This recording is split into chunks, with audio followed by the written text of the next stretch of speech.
رسول اللہ صلی اللہ علیہ وآلہ وسلم نے فرمایا، 3 طرح کے لوگ وہ ہوں گے جن کی طرف قیامت کے دن اللہ تعالیٰ نظر بھی نہیں اٹھائے گا اور نہ انہیں پاک کرے گا، بلکہ ان کے لیے دردناک عذاب ہوگا۔ ایک وہ شخص جس کے پاس راستے میں ضرورت سے زیادہ پانی ہو اور وہ اس نے کسی مسافر کو اس کے استعمال سے روک دیا۔ دوسرا وہ شخص جو کسی حاکم سے بیعت صرف دنیا کے لیے کرے کہ اگر وہ حاکم اسے کچھ دے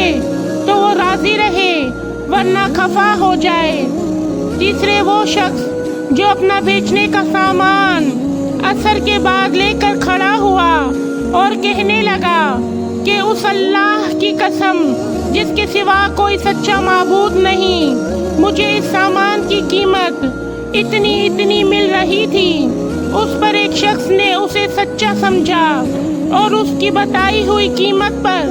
اس سامان کو خرید لیا۔ پھر آپ نے اس آیت کی تلاوت کی، ان الذین یشترون بعہد اللہ وایمانہم